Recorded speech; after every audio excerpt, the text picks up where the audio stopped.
name's Shaw Coleman. I'm the minister of Carter's Lane Baptist Church, and today we're carrying on a Bible study series that we've been doing on Paul's letter to his friends at the church in Philippi.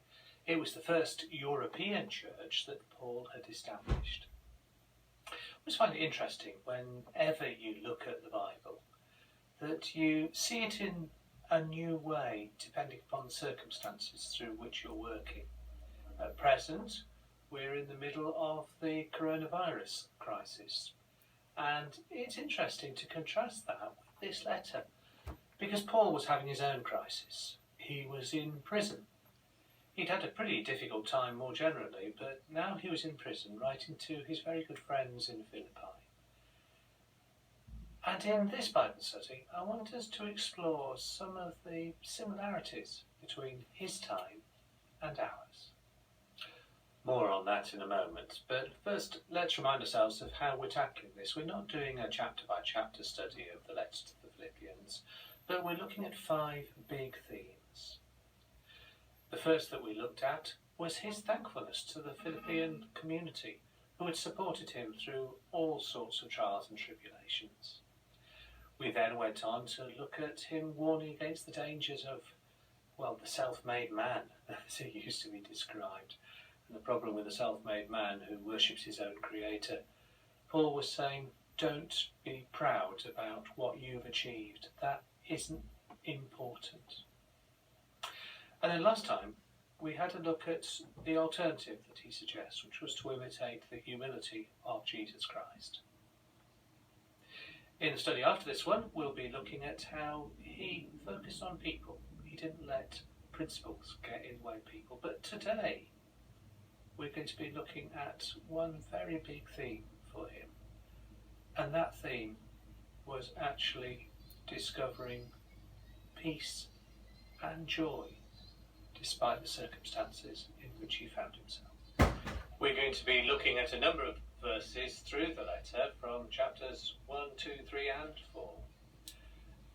It starts, I think, in chapter 1 when he acknowledges, whether I live or die, to live is Christ, to die is gain. And he saw that the privilege of serving Christ meant believing in and suffering with him. That was normal. But even in these circumstances, he encourages his friends in Philippi by saying, you must shine like stars lighting up the sky. And of course, stars are best seen when it's dark. And in the dark times, he's encouraging them to shine. Despite everything, join him, he says, as he still believes I run straight towards the goal. That's in chapter 3. And then perhaps the really key verses for me and for us to take on board come from chapter 4. I know what it is to be in need and what it is to have more than enough.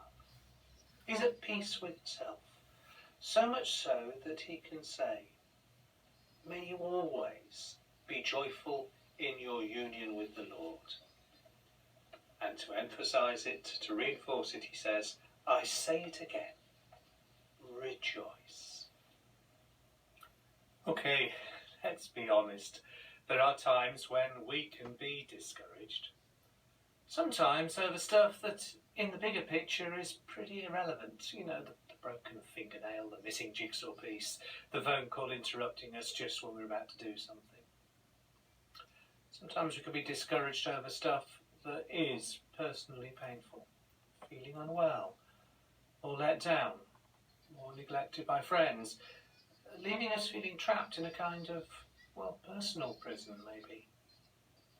And sometimes discouragement can be when some of the really dreadful things that happen in life happen to us and to others.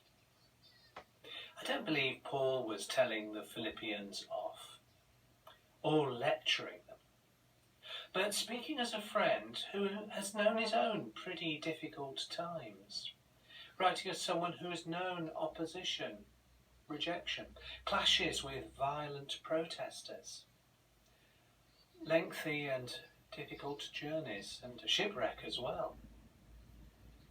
And now imprisonment, and he suspected the end of his freedom. He talks about his death, doesn't he? And it was to be an execution. Yet, from his prisoner status, he gently says to his friends at Philippi, and across the centuries to us as well, in our own times of discouragement. And I believe he says, well, basically two key things. Try to find contentment when you have too little or too much, and rejoice in God's love to you. And rejoice is not empty, happy clappiness, but a gladness of heart that brings peace of mind. Let's have a look at those two in a tiny bit more detail.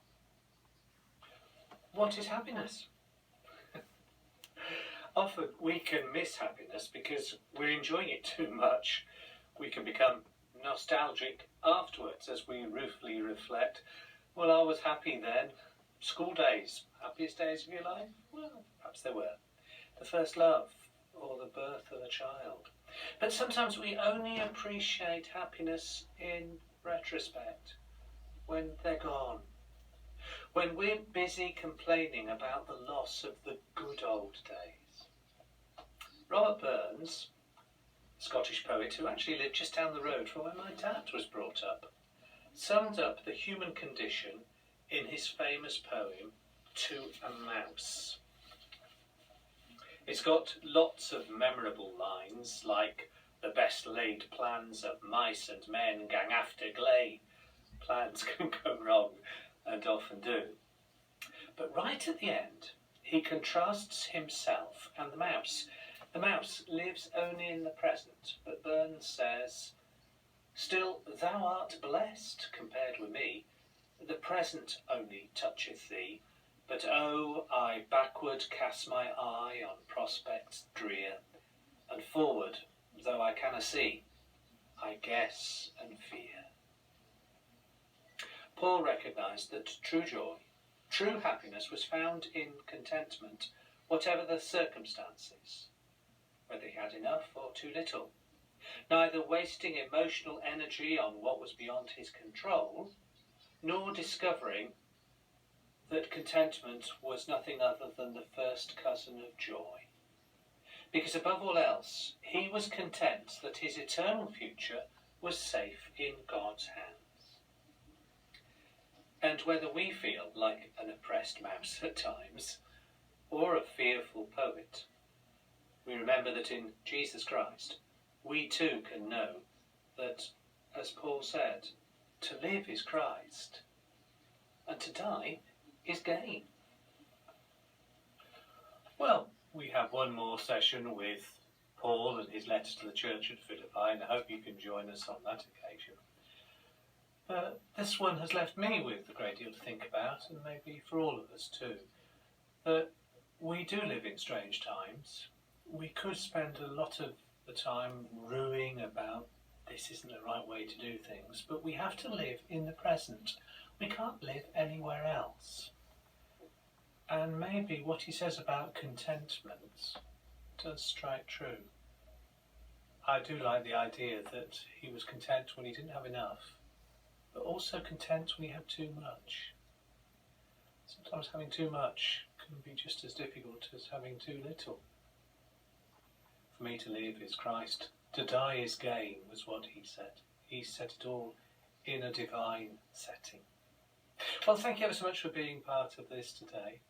Again, I'm always happy to receive any questions or comments. And until next time, look after yourselves, look after each other, and be content.